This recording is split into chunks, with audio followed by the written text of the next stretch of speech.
Hi, everyone, and welcome to episode 100 of the ITSM crowd. I can't quite believe it. We've got a special extended episode today. We've got an hour, so plenty of time to cover our main topic. But before we get started, I just wanted to kind of say a few things to share this milestone, because it's 6 years now since we did our first episode of the ITSM crowd. And at the time, it was just a little experiment. Would people be interested? Would it be fun? And it turned out it was, and we've had at least one a month since then.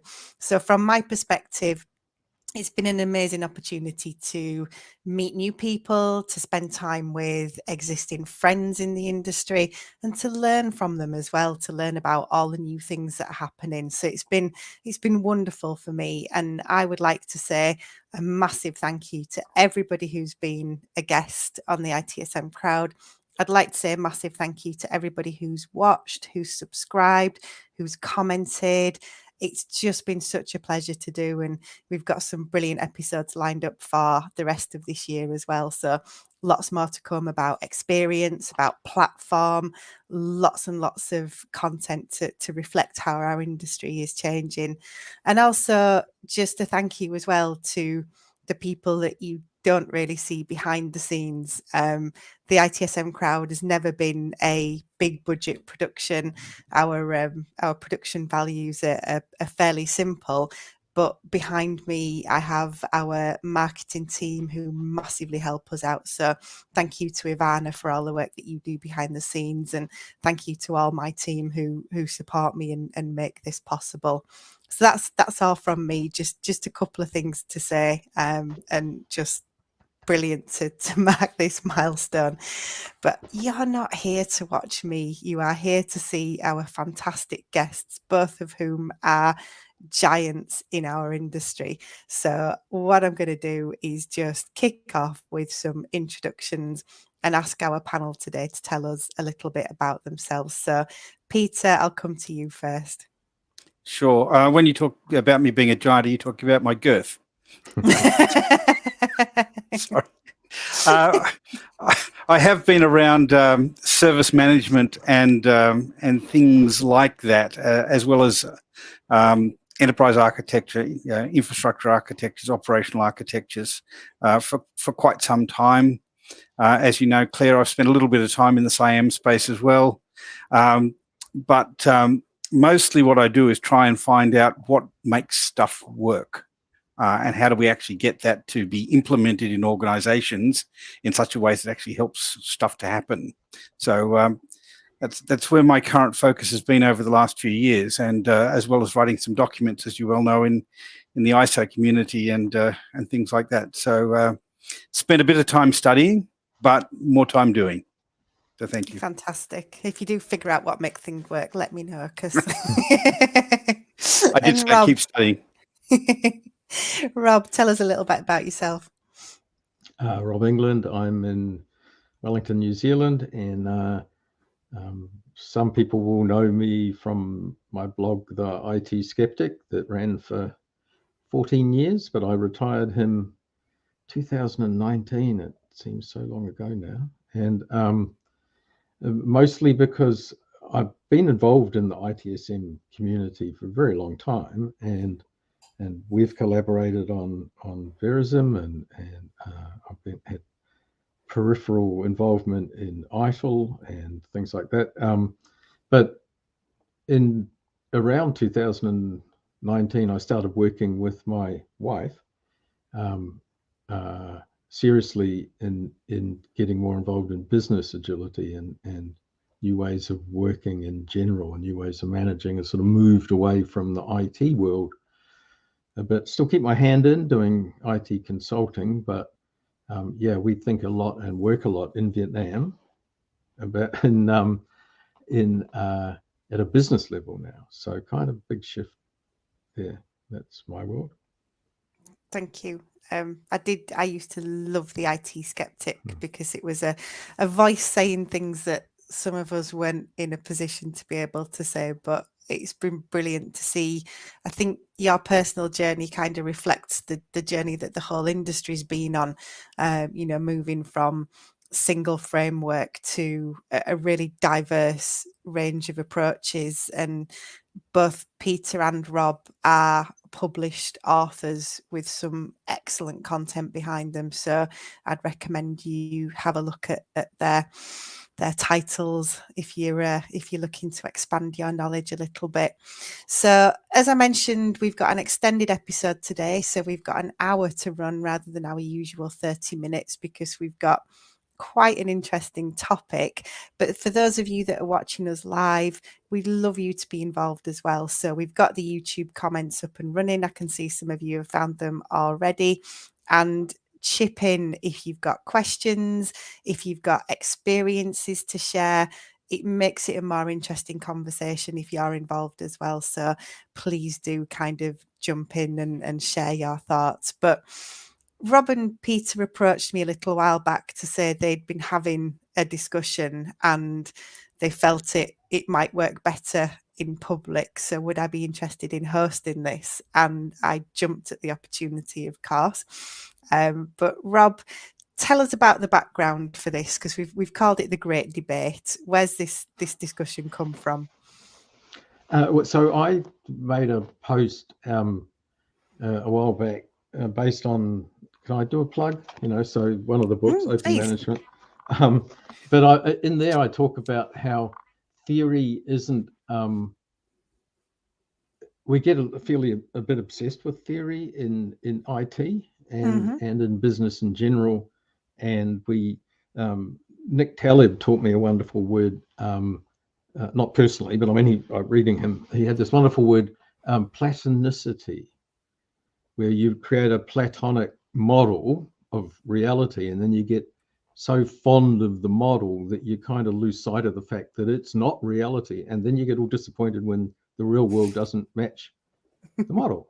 And I kind of feel like there's a bit of platonicity goes on where people embrace some particular theoretical, and we're using the word model really, well, I'm using it really broadly here to mean any sort of conceptual framework or body of knowledge, or not specifically a mechanistic model, but just any sort of conceptual framework. We get really fond of them, and then we start people get quite evangelical about one, and then starts applying it, and so I made this post about how, theory's not actually that useful at the coalface, and every organization, I can't remember exactly what I said, to be honest, Peter, but we started talking about this and this idea of theory and models and how useful are they really. Is that a good summation, Peter? I think so, yes. So the discussion was, I actually like models, a bit of an architectural background. I like models. I mean, if you think about it, a plan for a building is little more than a model. Okay, it's a conceptual way of representing something, and we build models when the reality is too big or too complex to put in our room or get in our heads. So what a model does is it allows us to scale the whole concept down such that we can get our head around it. But I do agree with you that it's. I keep getting reminded when I hear you talk about the skit from Monty Python and the Holy Grail, where they're all singing about Camelot. Somebody says, "Well, it's only a model." It is a model, and models have limitations. By definition, they're not reality because you can't get the whole thing in your room. So there's always going to be limitations to the model. It's going to be useful for things and not useful for other things. I guess my passion was really about the fact that models do actually provide us with a framework. So one of the key things that happened some years ago was my first SIAM before SIAM was an actual thing. We had to build it from first principles. And we had this large company that some people might have heard of called General Motors, and they were doing this thing globally. They were going from 10,000 suppliers down to like 50 suppliers. And how were they going to make that work in this new world? And it was horrendously difficult for everybody to get their head around it. And it was even more difficult to have a conversation about it because it took us 20 minutes, 30 minutes sometimes to frame what we were talking about before we could actually talk about it. We had to normalize language. We had to get people on the same page. We had to do all of that stuff.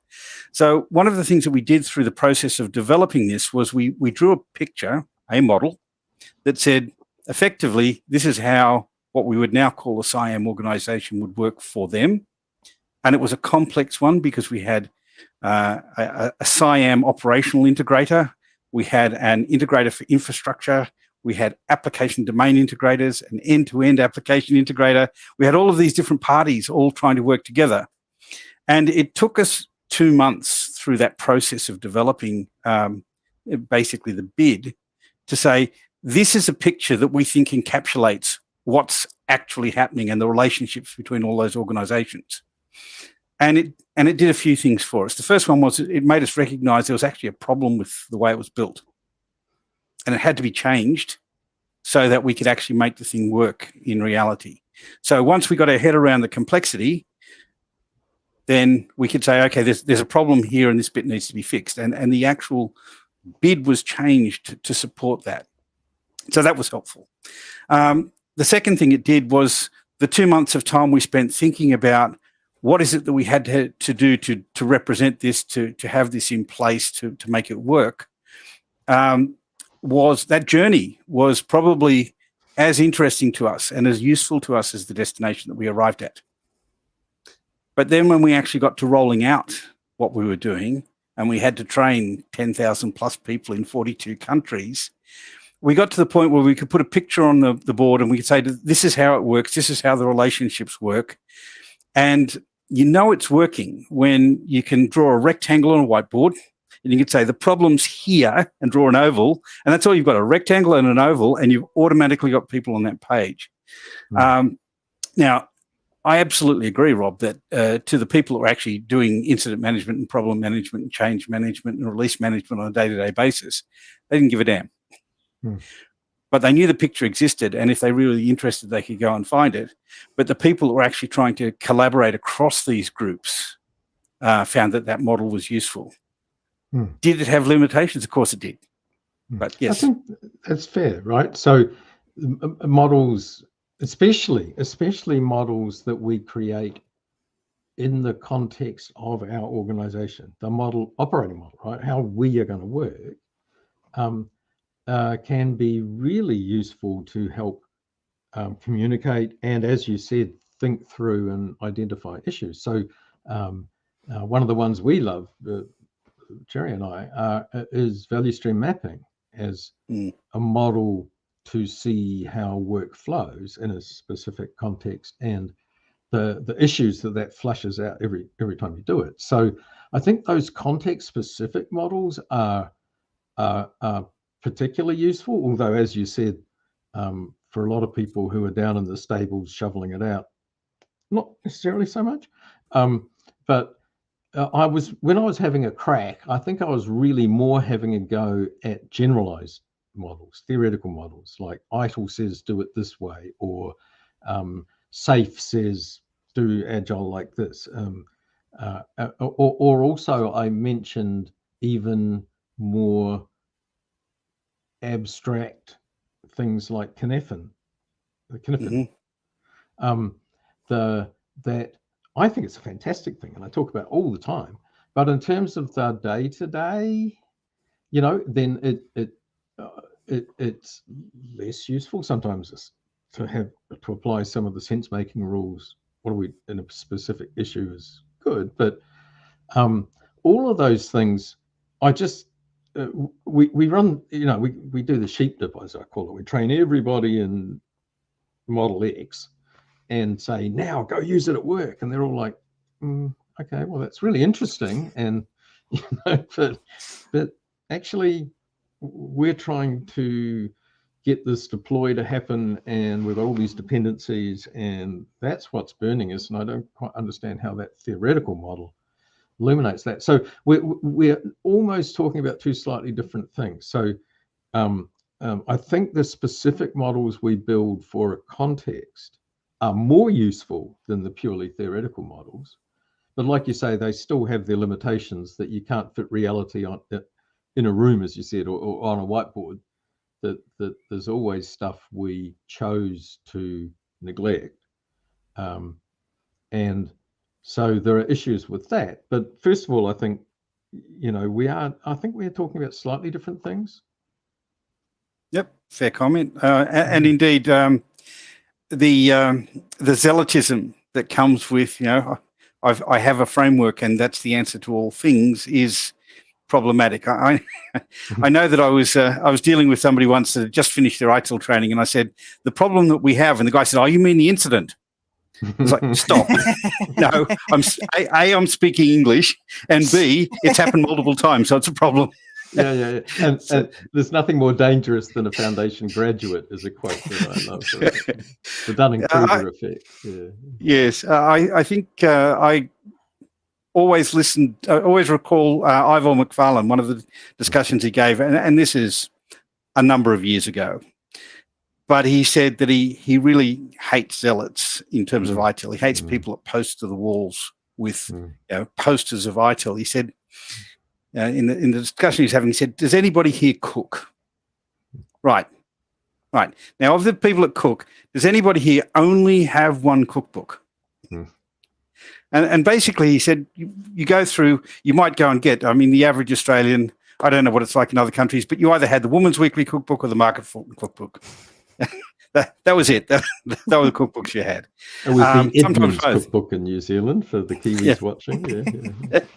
So, but as you start to learn to cook, you go, well, okay, I'm actually interested in other cookbooks, other types of cuisines. And then, as he said, you start to say, well, I want that course from that cookbook and that course from that cookbook, or actually I want that taste from that dish to add to that taste from that dish. And you start to get that fusion cuisine, you get all of those things. And I think it's actually a really interesting discussion with where we're talking today is you might start in a place using the tools that you have. And I absolutely agree. If all you've got's a hammer, everything looks like a nail. So if you've only ever seen one framework, and everything fits that framework, right? Yeah, and you mentioned Monty Python. I used a quote in the book, I think, but in the article about follow the sandal, no, follow the gourd from Life of Brian. Yes. And you get those kind of debates going on around. ITIL kind of dominates the domain, but certainly in the agile world, you get all these agile wars of safe versus the Scrum versus Kanban, and to me, it's very much sandal and gourd. So the thing I talked about in the article was that you kind of get to a point where the debates become almost irrelevant. So we're seeing this with ITIL, right? That ITIL has gone from being the flavor of the month that everyone was fascinated about and all the articles to being just considered an operational thing. You still do ITIL, but it's not interesting anymore. And it's just a thing. And it has, as we advance in our thinking, all of these things slowly sink into the soup and just become part of the whole mix and cease to be the main dish, to sort of mess your analogy up, and just become all part of this stew. They all sink into the business as usual, the way we work around here, and are not the fascinating thing anymore. And so I feel like now the fascinating thing is humanism and humanocracy, humanistics, whatever you want to call it, but values and stakeholder capitalism and psychological safety and inclusion and diversity and all of these sort of concepts of humanity are the areas that are, to me, the leading, maybe not leading, but the areas of focus, and all these other things about how you then do that are kind of less interesting, and so I feel like we're starting to rise above the practice discussions of and the models. I want to pull in a couple of comments here because I think these are relevant. So Morgan's just sharing that he's experiencing, tools without process without culture. Why do we always end up in this situation? And Mark as well, hi Mark, is sharing that he sees models as being like tools, crucial for the consultant, but less so for the end user organization. But it's certainly something I've heard time and time again, it's not the model, you're doing the model wrong. And why do we always end up in that particular death spiral? I think the point about a model is it's a means to an end. It's not an end. Okay. And it's like saying, I've bought a tool. I'm talking out of school a little bit, but I have a client that I'm working with indirectly at the moment where their architecture approach is, this is the list of tools we're going to buy. And I'm just going, you are going to end up in hell. You're going to have a lot of tools and none of them will actually deliver you what you want to do because you haven't decided what it is that you want to do with those tools. Okay. There is an advantage to the owner saying, I'm going to buy best of breed and I'm going to adopt the process that's been embedded in that. I understand that. But you've got to at least see that meets the needs that you have somewhere along the lines. So the model is a means to an end. The tools are a means to an end. The best tool in the world, I think, as Morgan said, without the process and without the people operating it and without the buy-in, without the actual implementation, are going to fail. Or the worst scenario that you can see, I've gone and paid millions of dollars for a tool and I'm going to make it look exactly like my spreadsheet.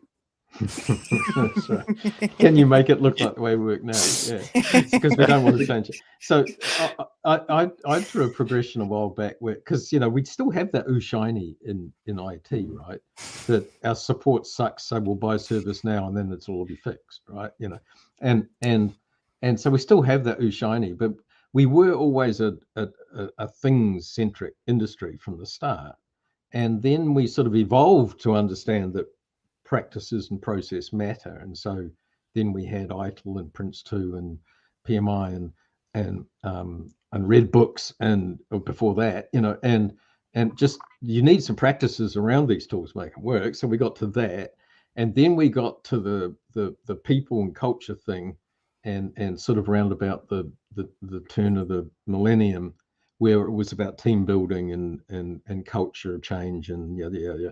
And then I think, for me, DevOps was an insight for me that it took us, I think, to another level of thinking, bringing lean in, which IT sort of systematically ignored for decades, right?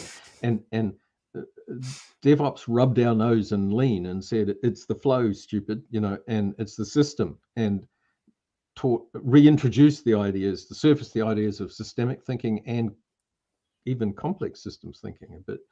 And so DevOps got us, I think, above the people, process, technology to systems made of people, process, and technology.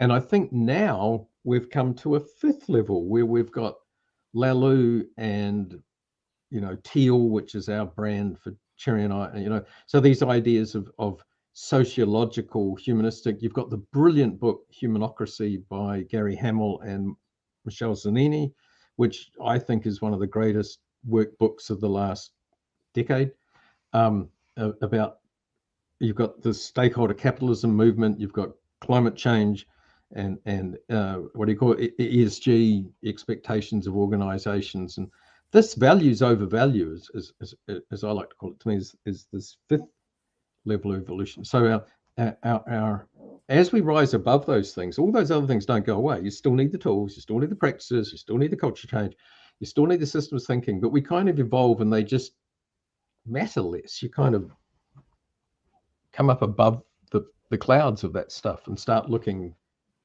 even wider still with each of those levels as you come out as a broader and broader perspective. Yeah, I tend to agree. I see it as a process of commoditization.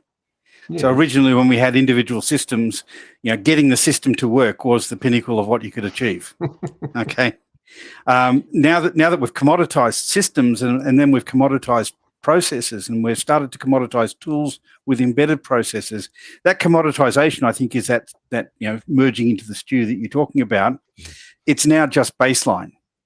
You still have to understand it to some level, and you will always start going through understanding that level, because if you don't, you're not going to get to the next step. But it's the old standing on the shoulders of giants thing that the mathematicians and physicists talk about.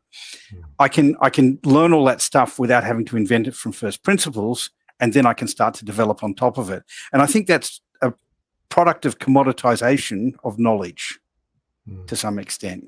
Absolutely. There's a lot of Wardley fans out there, and they talk about Simon Wardley's commoditization, the map, and the things moving from pioneers to settlers to town planners, and it just becomes town planning in the end. A similar sort of concept, right? And so I like to follow that journey with fascination. I dived into DevOps, boots and all. Once I finally saw the light, the IT skeptic was pretty skeptical for a while, until John Willis slapped me around the head and I saw the light. And so, that was fascinating. And now, as I say, this whole business agility and new ways of management is fascinating to me. So it's nice to sort of follow that evolution. And I think professionally, as we go forward, we all need to kind of not necessarily be right at the front of it, but we all need to be open to the fact that these things are emerging in the workplace. An interesting, sorry, go ahead. I was just going to say, we've got a specific question here. If you could choose 3 core elements of a functioning operations culture, what would they be? Gee, no pressure. I would go to the 5 dysfunctions of a team and say the bottom 3 layers of the 5 dysfunctions, fix those. Make sure you've got trust. Make sure you've got the ability to actually disagree openly, honestly, and without rancor, and then start to get focused on results. It doesn't matter what model you choose. If you can't, I had a discussion recently with somebody that said, "Oh, you can't tell that person in that silo that there's a problem that they're causing for you. That will start a world war." Well, that's broken. That is just broken. You must have an organization that can speak about what's wrong openly, honestly, and indeed admit, in fact, that they're wrong. And I think that goes back to humanistic issues, Rob. Yeah, psychological safety. Absolutely. I would modify the last one. So absolutely, trust is foundational, and creating a culture of trust, which is IT sucks at in most large organizations. Yes. Right? If you want to frame it in geek speak, we need to move from default access none to default access all, right? Is one of my favorite geek ways of putting it. Because at the moment it's default access none. Nobody's trusted to do anything. And DevOps again teaches us a lot of that with the idea of self-certifying change. And the team says it's good to go to prod, so everyone else goes, okay, it's going to prod. You're grown-ups, we're all on the same side. The idea that some third-party group of 20 people can sit in a room for 3 hours and decide whether your change is any good or not is just nuts. So the trust, foundational, absolutely agree. Psychological safety, absolutely agree. If people are in fight or flight mode, they're not productive. If there's a culture of fear, people are not productive. But then on top of that, I think the third one I would add would be the buzzword is empowerment, but I prefer liberation, because empowerment means I've loaned it to you and I might take it back later. But liberation, once they're out, they're out. Or Dan Mezek calls it, distributed authority, and the idea that people are empowered, are liberated, are authorized.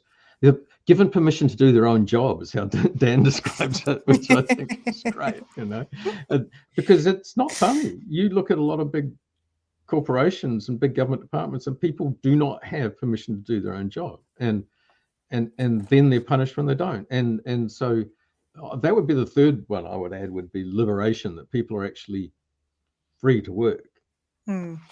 It's actually interesting when you talk about that liberation, because I think that there are occasions when the constraints are self-imposed.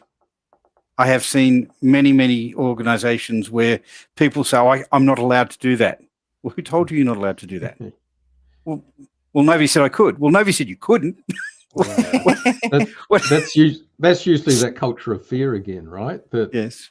That they're just afraid to come out from under the rock. They're afraid to put their head over the parapet. Yeah, I have also seen organisations when you say you have the authority to go and do things, you can make any decision you like, so long as you're prepared to stand by it sensibly and say, well, okay, I'm accountable for the outcome of that decision. I don't want to do it. I don't want to do it. Yeah, because accountability comes with punishment. No. Accountability comes with, okay, sorry, go ahead. Well, usually the reason people are reluctant is because they're in an organisation where accountability comes with punishment. So. Yes, so it doesn't have to come with the punishment. No. Accountability just says, I will tell you why I made the decision with the knowledge that I had at the time. Some of that knowledge may not have been right, and the decision may therefore be wrong. Or the conditions might change, and therefore the decision that was okay then isn't okay now. And in fact, if you have a look at IBM's architecture methodology, there are hundreds of artifacts that you can have in that methodology. And the first thing you do is called a method adoption workshop, where you choose which of those artifacts you want to use for your project. The only one that is not optional is architectural decisions, because that's the one that says sometime in the future when somebody says, what idiot made that decision? You say, this is the decision. These are the options that we looked at. This is the reason we made the decision. And if those parameters have changed, well, the decision's quite possibly wrong, and that's okay. And we're sort of getting off the whole models topic here a bit, by the way, but we're getting into another area of passion for me to explore that is as contentious as saying, well, theory is not that useful, is to say that we must embrace failure, and that no failure should be punished, including incompetent failure. And this is the safety 2 movement, talking about the moment you punish failure, then you lose all value from failure. And that we want to change our thinking to, well, you did what you did. And, as you say, Peter, with the knowledge you had at the time, you did what you did. You may not have even done your best, but you did what you did. And this is what happened. Great. What can we learn from that? Move on. And then if we're always embracing failure for its value, then people won't conceal it. They will fess up. But if they think there's going to be negative consequences for them, then they'll bury it and they'll hide it. So what we said in the book was the only thing here that should be punished is socially unacceptable behavior, not behavior.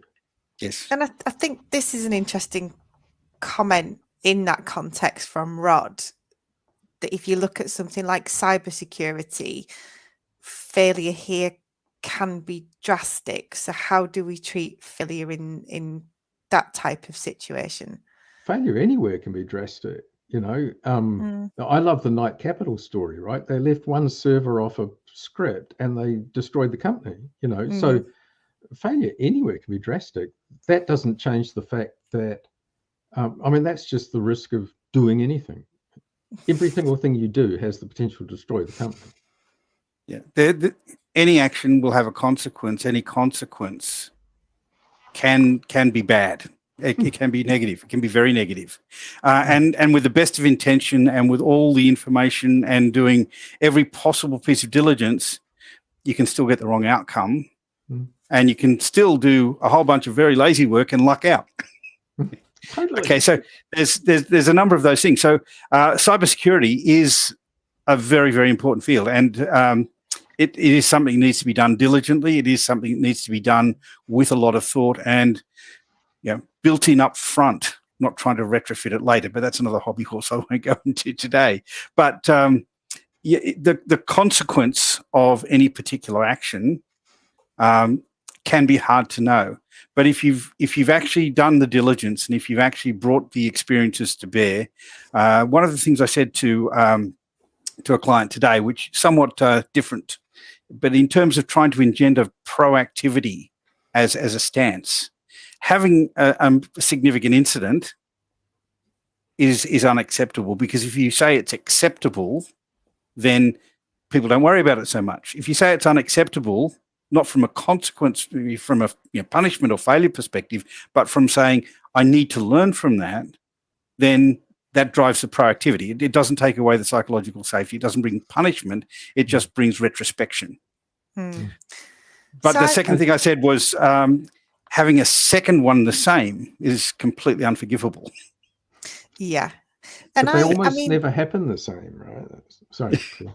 I was just going to say, because I've thinking about business models rather than IT specifically, because I've been running a business for more than 15 years, and a part of that is studying. I've done my MBA, I've studied on a Goldman Sachs course, I've learned all the business models, and I remain convinced that you can do everything wrong in business and still be incredibly successful, and you can do everything right and your business can still fail, which then makes me wonder, do we have a little bit of confirmation bias in some of these models, in that this is how we did it and it worked, so we're going to write it down as if this is the truth? I love that phrase, the rich got lucky, right? So you're telling me that no one else ever did anything similar to what Bill Gates did, right? Mm-hmm. But he just happened to be the one who was in the right place, the right time, had a mother on the board at IBM and, other things that might have helped. But the rich got lucky. There's 10,000 people just as smart as Gates, and there's 1,000 of them who tried similar business models. Out of 7 billion people, there's still a very small number of very hardworking, very clever people.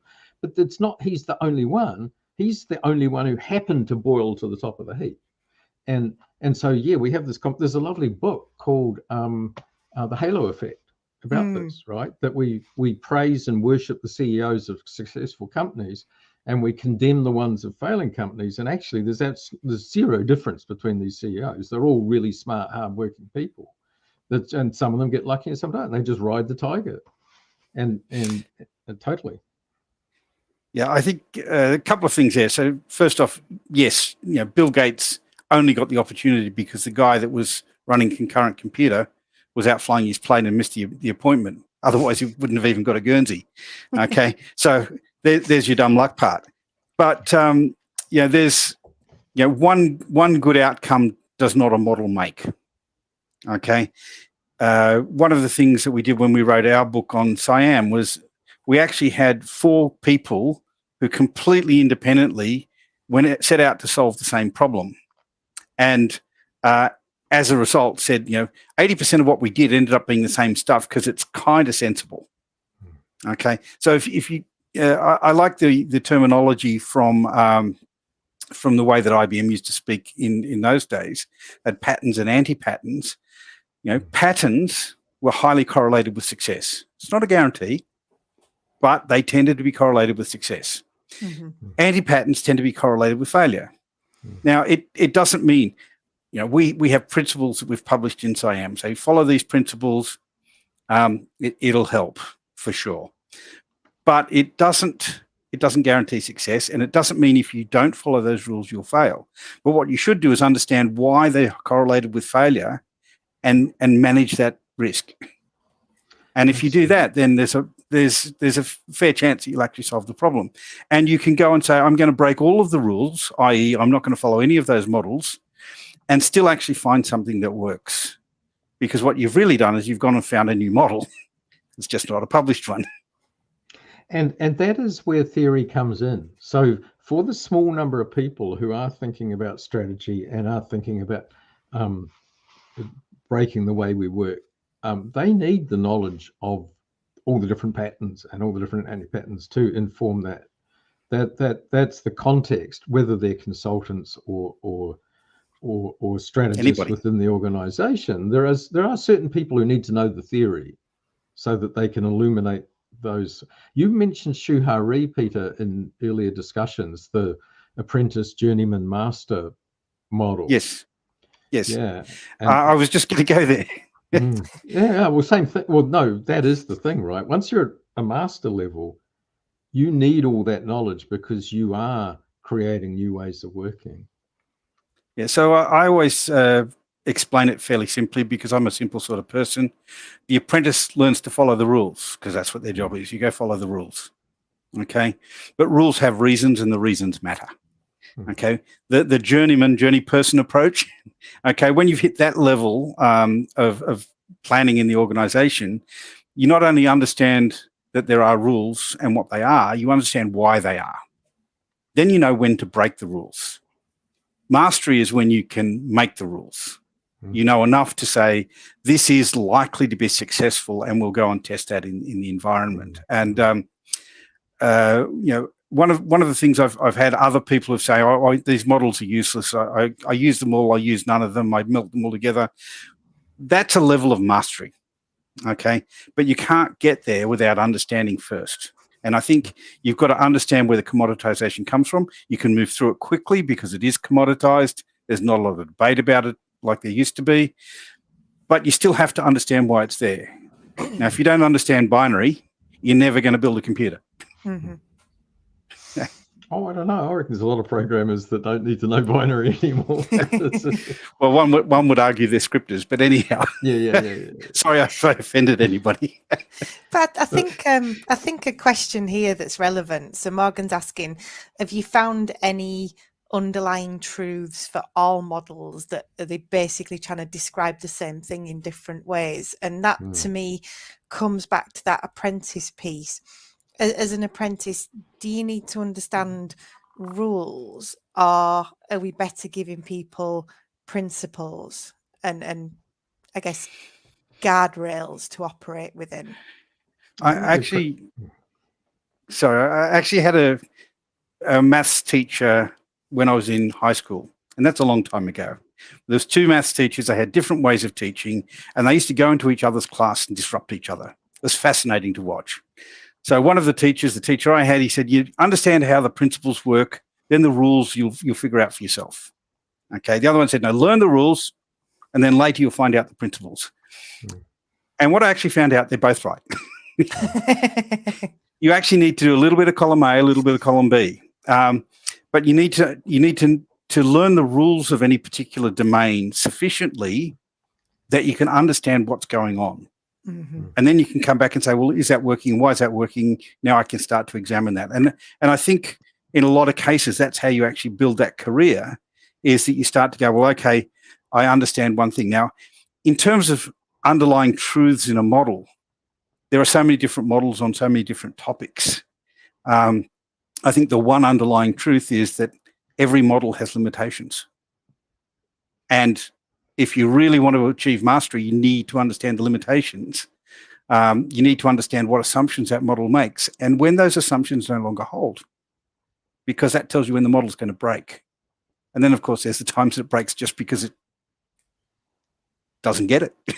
Because the world, right? Yeah. Because it is a simplification, because there are things that aren't in the model.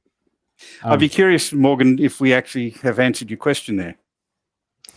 There was a Mark Smalley earlier on just dropped in casually, truth, beauty, and goodness. So one of the things that when I'm teaching DevOps or other sort of IT topics is agile service management, things like that. I say when you start to dig down to the principles that underpin ITIL, when you start to dig down to the principles that underpin these things, it's a long way down. You can go all the way down to truth, beauty, and goodness, right? And this sort of fifth level I was talking about of values over value and humanistics and so on, it was described beautifully somewhere as the restoration of truth, beauty, and goodness. That the Western world became very truthy, and everything's based on facts and data and rules and patterns and principles, and which is analytical, reason based, and we kind of detached a lot from beauty and goodness, and they became business. Business isn't about those things. It's just business. No hard feelings. It's just business. Greed is good, even, right? So it's all about the money. Shareholder capitalism, right? If you're enriching the shareholders, you're doing the right thing. The purpose of a business is to create a customer. All those things just toxic because they say nothing about beauty or goodness. So, I think if you dig all the way down, you get right down to this hippie stuff, right? The why I grew my hair, right?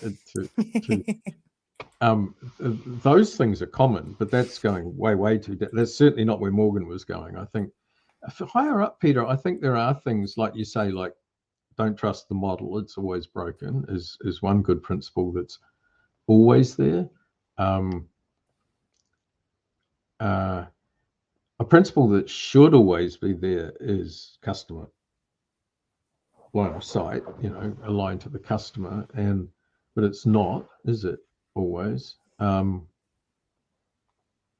That's actually a very hard question, I think, is what's common to all because Morgan mentioned operations, so all the sort of operational ways of thinking. I think customer focus, value. Yeah, maybe try another question as well, because is this almost related? Is complexity thinking the new management 101?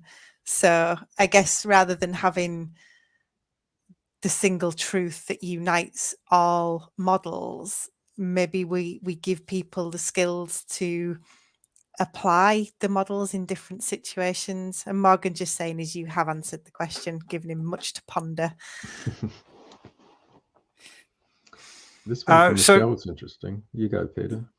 Yeah, so I spent a lot of time some years ago in chaos theory and fractals and places like that, and they're fascinating because you've got this concept of self-similarity through infinite complexity. Okay, and as Dave Snowden picks up on the concept of the strange attractors, and if you ever want a really good laugh, listen to Dave's discussion about using different management techniques to manage a child's birthday party. It's hilarious. Okay, absolutely hilarious. But I think one of the things that I keep finding as I'm going through various different engagements is that when people lose situational awareness, okay, they forget why they're there. And I think that's Rob, you're talking about the customer. Remember there's a customer. But at Lend-Lease, they said, remember there's a society too. If it's not good for the shareholders, if it's not good for the customer, if it's not good for the public and the company and the employees, then you're short-term thinking. Because if it's not a win for all of those people, it's the wrong plan. And I think that's that integrity. When Lend-Lease had that real value-driven integrity about it's got to be a win-win, that was one of the most powerful companies I ever worked for. That's and I think over value, yeah. And to come back to Michelle's question, there is a lot of complexity in the world, and there's a couple of things that we can do. One is we can say, well, okay, we're going to prepare for complexity and have the ability to adapt, or we're going to try and manage the complexity. And I think preparing for the complexity, and the conversation I had yesterday about you can do incident management in a proactive way. And people just looked at me like I was crazy. You can do incident management in a proactive way because you're thinking about what's tomorrow's incident and how am I going to prepare for that. You take an umbrella so it doesn't rain. The act of taking the umbrella stops the rain. We all know that. Absolutely. And I think that thinking is deeply challenging to a lot of conventional management, right? And again, plug the books. I mean, this is absolutely what we talk about. We believe that you can't change how you work till you change how you manage work. So we focus on management because the work itself is well covered, but until you unlock management. And so, I have a really good crack at scientific management and Taylorism and Friedmanism and these principles that, like you're saying, Peter, with Lend-Lease, the stakeholder capitalism, where someone said to me, I was talking about the customer and the staff and the suppliers and the society, and they were like, and the planet. And I was like, well, yeah, actually the planet is a stakeholder, and that's becoming brutally clear to us right at the moment, right? So that's one thing, is that whole values shift, but the other thing is getting management to understand complexity and chaos and complexity theory and VUCA and volatile, uncertain, complex, and ambiguous, and getting them to understand you don't know what's going to happen. And so latest book is about how you can't plan at all, right? That you lay out this 3-year plan and it's just theater. You've got no idea what's going to happen next. So, we push really hard what Peter's saying about just prepare. You prepare for eventualities. You look at scenarios, you look at the options you can have in place. The harder I work, the luckier I get. You've got contingencies, you've got risk controls, you're doing everything you can to prepare, but getting them to understand that you don't know at all what's going to happen until you do it. And so when your staff did all the right things, or even didn't do all the right things, but got close and did something and it didn't work, stop punishing the operator. It's a complex system. No one knows what it's going to do until you poke it. No one has any idea what the outcome is. Well, they have some guesswork, but we're not psychic. It's just guesswork what it's going to do. The only way to know is to experiment. All work is experiment. And this is the complex systems thinking teaches us this, that all work is experiment. You cannot possibly know the whole system. It's theoretically impossible, not just practically impossible. And you cannot put a causal model together to say, if we do A, we will get B. So I think one final question just before we sort of come to wrap up. Do you think models, frameworks, methodologies can ever be dangerous? Yes.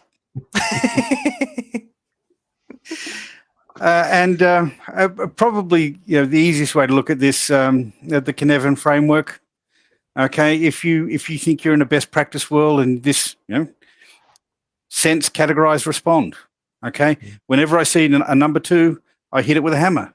Every time I see a number 2, I hit it with a hammer. That's what I do. I hit it with a hammer. In that world, that best practice is wonderful. But when you're no longer in that world, when hitting that thing with a hammer is not going to work anymore, you need to stop. You need to throw that model away and you need to go back into the chaos mode and go, what's happening? I need to start experimenting again. And in fact, I had exactly that conversation. Those that know me know that I throw myself out of planes for fun. And get out of a perfectly good aeroplane, yeah. Yeah, the door's open. Why wouldn't you? The thing about that is that it really is something where it's exactly what you're talking about, Rob. Your life depends on getting it right. When I say right, and the general rule is, it's not the first thing that goes wrong in a skydive that'll kill you. It's the third. Statistically, it's the third thing. And the way you prepare for that is you go, okay, what do I do if? And the more things that I can say, I've got a prepared response for that if it ever happened, the better off you are. And then it's about maintaining that situational awareness and going, I've got a response for that. I've got a response for that. I know how to deal with that. This one I have to look at. I don't know how to deal with this one. I need to think about it. And I've probably got about another 10 seconds. Okay, when you deploy a parachute, you're 15 seconds off the ground. Okay, if you have to go to a reserve, you're probably about 10 seconds off the ground in a fast failure. And let me tell you, if something goes wrong at that point, you might spend the rest of your life figuring it out. The remaining 5 seconds. So what you want to do is you want to make sure that you've got enough of those things. You've got enough of those pieces of preparedness in place. What do you do if your chest strap's undone? Well, there's a drill for that. I should know that. When you've got all that preparedness in place, as you say, the hardest working people are lucky. Totally. And that's how you actually deal with that sort of really, focused complexity. But it's about being prepared and maintaining situational awareness. What's actually important? And the answer to that in the skydive is, how high am I off the ground? Yeah. And I'll come at the question from quite a different angle in terms of the danger frameworks. Is I always used to say about ITIL, there's nothing wrong with ITIL until the bureaucrats get their hands on it. Right? So ideologically, it's fine. But if you've got a toxic organization, then it sucks in something like ITIL and it uses it against people.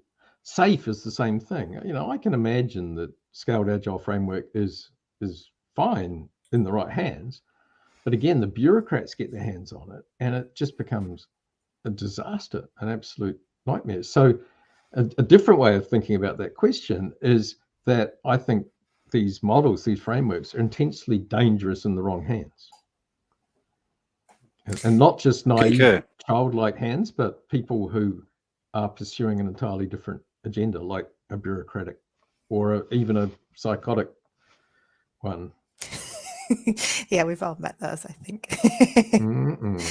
So 55 minutes apparently goes as fast as 30 minutes.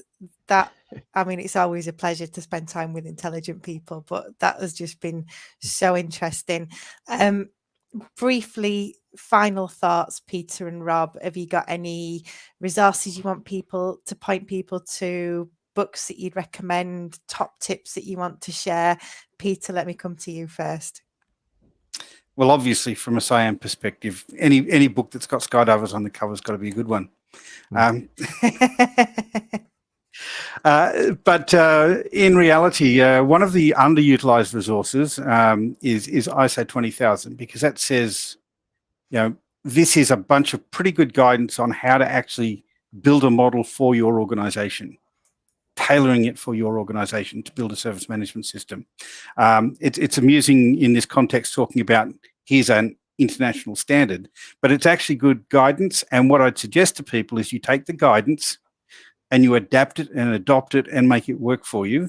And I think with any of these frameworks, it's about take, adapt, adopt. And the more of the frameworks and the different types of frameworks and the different sorts of guidance you can learn from, you're studying history to avoid making the mistakes of the past. So you can go and make whole new ones yourself. Invent whole new ones. and Rob, bit of a cautionary note here from Michelle, but go on. Yeah, need that. No, I won't plug any of my books. People can find those easy enough. But I mentioned Humanocracy from Gary Hamel and Michelle Zanini. In terms of getting your head up above all of the stuff and into this new layer of values thinking, then that book I think is fantastic. And that's just the humanistic side of it. Well, there's another good book which is more about just new ways of working, which is called Brave New Work by Aaron Dignan. And that's another book that I think is a great entry book for people into these new ways of thinking. So those are the resources I would point to. And I think they take us, to get back to our original topic, right? They take us to this point where we can sort of use all those theoretical tools, but unless we've embedded them in a values framework, in a truth, beauty, and goodness, to go way there again, then it's like that comment we had earlier on: tools without practice and practice without culture. Culture without real values is systems without real values. It's, again, is that gap. That's the new frontier, I think. Fantastic. And Rob didn't disagree on much, did we? But I will. No, that's passionate and violent agreement the whole way through that conversation. It's often the way when you get when we have these discussions. But huge thank you to you both, Peter and Rob. That was worthy of 100th episode. And thank you to everybody who's been watching as well. We didn't bring up all the comments, but do really appreciate your interaction as well. Our next episode is on the 18th of May, so that's 4 p.m. BST, and we're digging into this whole experience trend a little bit more. So we've got Neil Keating from Bright Horse joining us. He's an expert in the XLA space, so he's going to be sharing a little bit more about what's happening there, because that's definitely a hot topic. But thank you to everybody who's been with us. Peter, Rob, absolutely can't thank you enough. It's been a pleasure. Thank you. For everyone. Congratulations, Claire. Thank you so Indeed. much. here's to 100 more. We will see you all on the next episode of the ITSM Crowd. Thanks, everyone. Cheers, folks.